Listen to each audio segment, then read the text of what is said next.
छठ पूजा में भूल से भी न पहने यह 3 गहने। भक्तों, अगर जिस महिला की शादी हो गई है तो ऐसे में अगर आपका पति भी इन 3 चीजों को पहनने के लिए बोले तो आप तुरंत मना कर दें।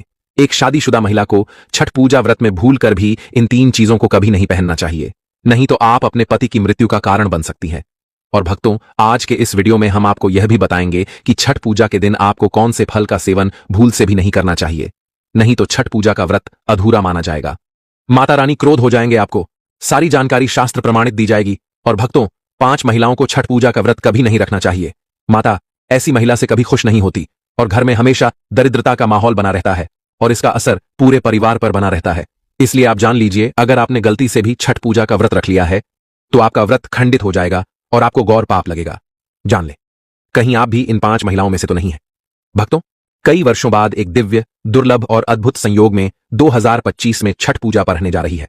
भक्तों, हमारे स्माइली फैमिली चैनल पर शास्त्र संबंधित सटीक रूप से आपको जानकारी उपलब्ध करवाते हैं। और भक्तों, हमारे द्वारा दी गई जानकारी बहुत ही महत्वपूर्ण और सटीक जानकारी होती है। इसलिए भक्तों, आज इस छठ पूजा के वीडियो को पूरा जरूर देखें ताकि आप छठ पूजा की संपूर्ण जानकारी और सही जानकारी प्राप्त कर सकें। और यदि आपको यह वीडियो पसंद आता है तो वीडियो को लाइक करना न भूलें और आप अपनी राशि कमेंट बॉक्स में डालना न भूलें, ताकि इस छठ पूजा पर राशि के अनुसार कोई भी उपाय होगा तो हम आपके कमेंट में रिप्लाई में आपको बता देंगे। इसीलिए राशि डालना न भूलें। आपको आज छठ पूजा की शास्त्र में लिखित महत्वपूर्ण जानकारी बारी बारी से आपको बताएंगे, इसलिए वीडियो को बीच में छोड़ देने की भूल न करें, क्योंकि यह महत्वपूर्ण जानकारी आपको और कोई नहीं बताएंगे। हमारे स्माइली फैमिली चैनल का मकसद है कि जनहित का कल्याण करना। भक्तों, स्माइली फैमिली चैनल के अनुसार पहले जानते हैं कि छठ पूजा 2025 में कब है। दोस्तों, हिंदी पंचांग के अनुसार छठ हर वर्ष कार्तिक मास के शुक्ल पक्ष की सृष्टि यानी छठी तिथि पर मनाया जाता है। यह हमेशा दीपावली के 6 दिन बाद पड़ता है, जो नहाय खाए की परंपरा से प्रारंभ होता है। यह व्रत करने वाले व्रत भारी 36 घंटे तक निर्जला व्रत रखते हैं, जिसके बाद छठी मैया के आराध और सूर्य देव को अर्घ्य देने के बाद इस व्रत का समापन किया जाता है। यदि संतान आपकी बार बार बीमार पड़ जाती है, सर्दी खांसी जुकाम बार बार अस्पताल में बच्चा भारतीय होता है, उसके इंजेक्शन बार बार लगते हैं, बच्चों के शरीर पर सूजन आ जाती है, पैर में तकलीफ, शरीर में तकलीफ, तब ऐसे समय में उस स्त्री को छठ पूजा अवश्य करना चाहिए जिसकी संतान को कष्ट मिलते हैं। तब छठी मैया की कृपा से छठ माता स्वयं उस संतान की रक्षा करती है। छठी मैया बहुत प्यारी है, संतान की स्वयं रक्षा करती है, परिवार की रक्षा करती है, परिवार में कभी विपदाएं नहीं आती। छठी माता का हृदय इतना कोमल है जिसकी आप कल्पना नहीं कर सकते। खासकर संतान दीर्घायु होती है, परिवार खुशहाल होता है, जीवन भर इतना सुख घर में बरसता है जिसकी आप कल्पना भी नहीं कर पाएंगे। छठी माँ ब्रह्मांड की माँ है, संसार की माँ है, संतान की माँ है, जो सच्चे दिल से एक बार छठी मैया को प्रसन्न कर लेता है। समझो, उसने 7 बार पृथ्वी की परिक्रमा कर ली, गंगा स्नान कर लिया, धार्मिक यात्रा कर ली, देवताओं की परिक्रमा करना माना जाता है। छठ पूजा 2025 शुभ मुहूर्त कार्तिक माह के शुक्ल पक्ष की सृष्टि तिथि 27 अक्टूबर 2025 को सुबह 6:06 से शुरू होगी और 28 अक्टूबर 2025 को सुबह 7:04 से शुरू होगी और 28 अक्टूबर 2025 को सुबह 7:79 पर समाप्त होगी। मान्यता है कि छठ पूजा के दौरान पूजी जाने वाली यह माता सूर्य भगवान की बहन है, इसलिए लोग सूर्य को अर्घ्य देकर छठ मैया को प्रसन्न करते हैं। वही धर्म शास्त्र और पुराणों में मां दुर्गा के छठे रूप का त्यान देवी को भी छठ माता का ही रूप माना जाता है। छठ मैया को संतान देने वाली माता के नाम से भी जाना जाता है। मान्यता है कि यह पर्व संतान के लिए मनाया जाता है, खासकर वह योद्धे जिन्हें संतान की प्राप्ति नहीं हुई है तो वह छठ का व्रत रखते हैं। वही सभी अपने बच्चों की सुख शांति के लिए मनाते हैं। लेकिन क्या आप जानते हैं, कुछ ऐसी महिलाएं भी हैं जिन्हें छठ पूजा का व्रत गलती से भी नहीं रखना चाहिए। यह सबसे बड़ा घोर पाप माना जाता है। महिलाएं ऐसी गलती कभी न करें, तो चलिए जानते हैं। देखिए, सबसे पहले अपनी राशि कमेंट बॉक्स में जरूर डाल दीजिएगा।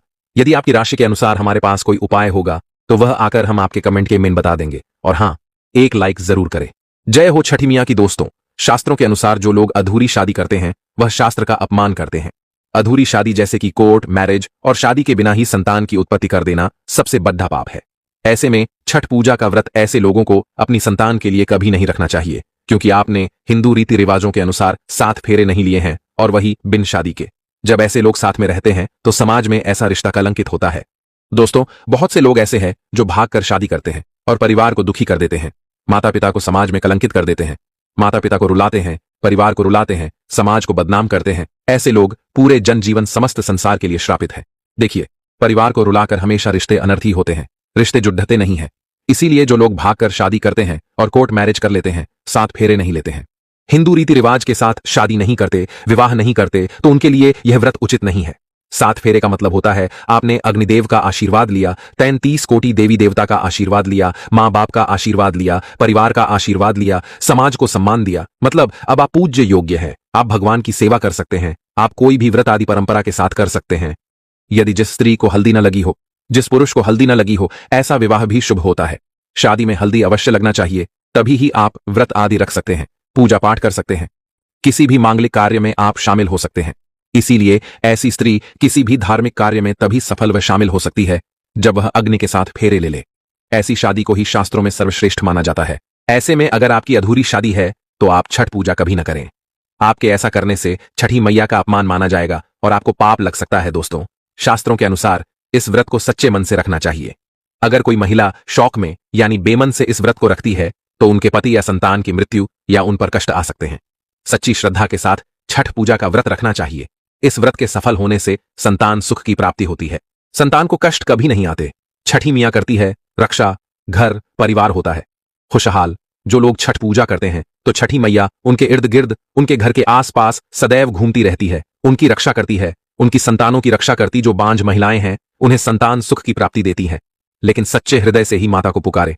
दोस्तों, छठ पूजा करने से सैकड़ों युगों के फल की प्राप्ति होती है, परिवार में सुख समृद्धि धन की प्राप्ति होती है।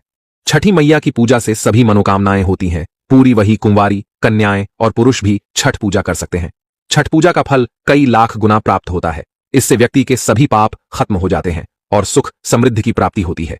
छठ पूजा का व्रत पूरा करने से स्वयं छठी मैया आपके पूरे घर की रक्षा करती है। दोस्तों, अब यह भी जान लेते हैं कि छठ मैया को ऐसी कौन सी 3 चीजें हैं जो नहीं चढ़ानी चाहिए, भयंकर पाप लगता है।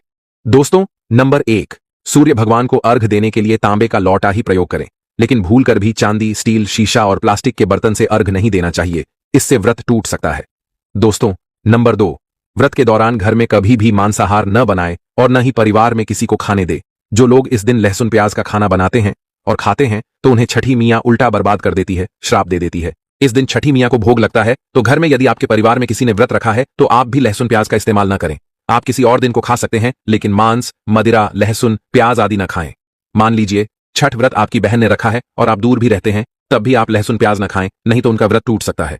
साथ ही साथ व्रत के दौरान घर में मदिरा आदि और धूम्रपान भी नहीं करना चाहिए। दोस्तों, नंबर 3, छठी मैया का प्रसाद बहुत ही शुद्धता के साथ बनाया जाता है। उनका प्रसाद हमेशा ऐसे चूल्हे पर बनाएं जिसे ताजी लेपा गया हो। यदि गैस पर बना रहे हो तो गैस स्टोव को अच्छी तरह से धो लें। पहले से बने चूल्हे पर कभी प्रसाद न बनाए, इसके लिए नया चूल्हा ही बनाए। दोस्तों, नंबर 4, सूर्य को अर्घ्य देने से पहले कभी भी भोजन ग्रहण न करें, घोर पाप लगेगा। व्रत भारी लोगों को पहले और दूसरे दिन सूर्य को जल देने के बाद ही भोजन करना चाहिए। व्रत के दौरान भोजन के प्रति मन में लालसा न रखे, व्रत टूटता है। नंबर 5, छठी मैया से मांगी मन्नत अगर पूरी हो जाए तो आपको अपनी मन्नत का पूरा होने की विशेष पूजा जरूर करनी चाहिए, अन्यथा मैया के प्रकोप का सामना करना पड्डीडीएच सकता है।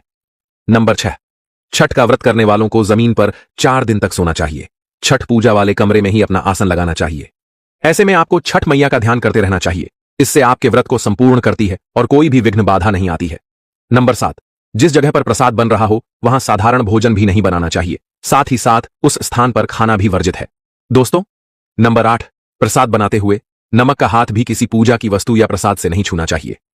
दोस्तों, नंबर 9, पूजा के दौरान अपनी वाणी को बुरी बातों से थोड़ा दूर रखे, जुबान पर गंदे विचार भी नहीं लाना चाहिए।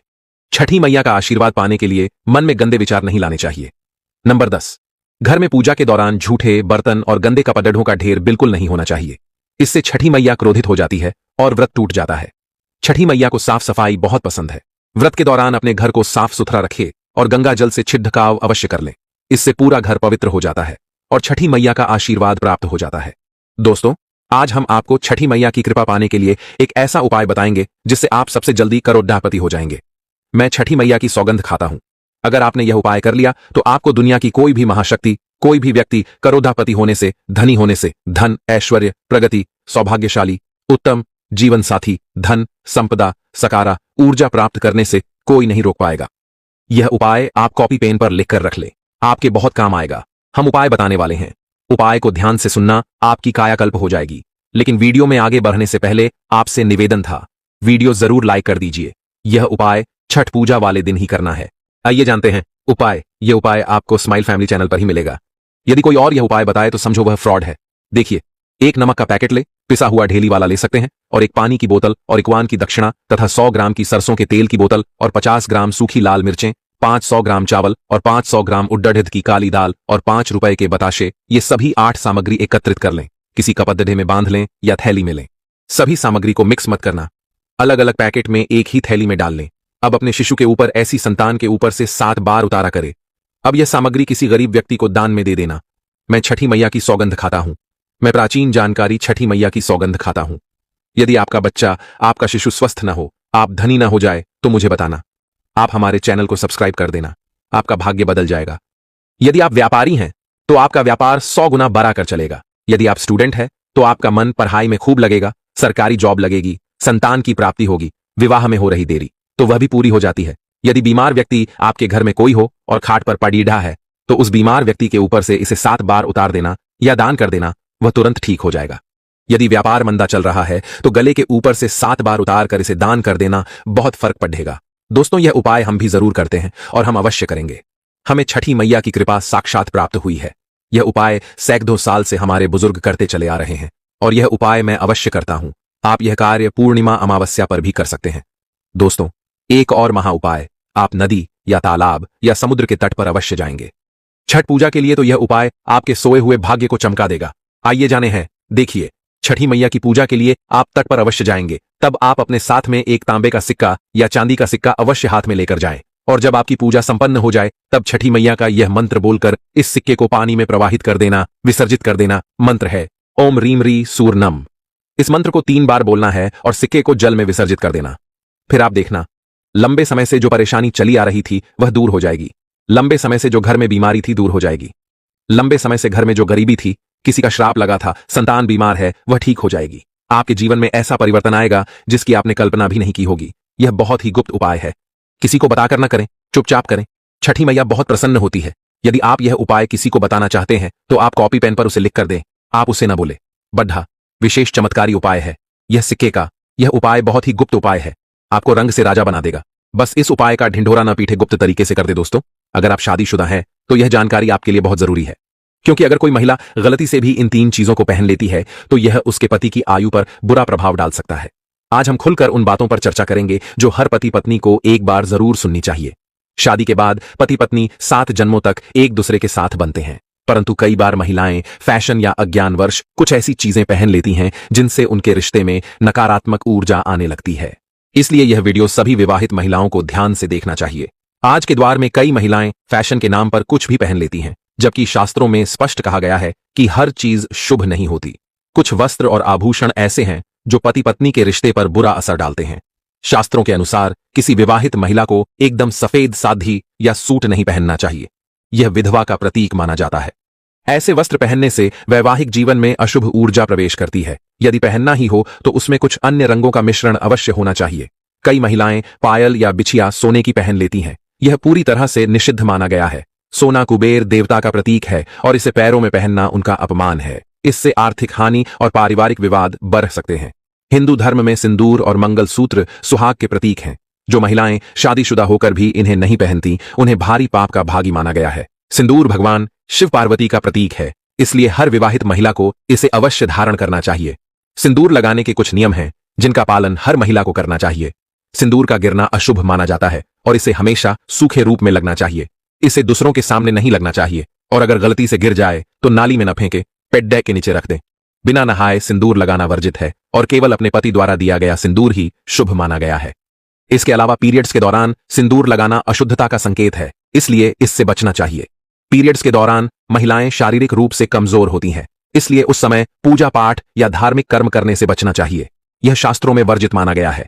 इन नियमों का पालन करने से वैवाहिक जीवन में सुख, शांति और समृद्धि बनी रहती है। जो महिलाएं धर्म और परंपरा के अनुसार चलती हैं उनका घर परिवार हमेशा खुशहाल रहता है। दोस्तों, आप में से कौन कौन छठी मियां का आशीर्वाद पाना चाहता है तो सच्चे दिल से कमेंट बॉक्स में लिखे जय हो। छठी मियां की छठी मियां के लिए एक लाइक तो बनता है।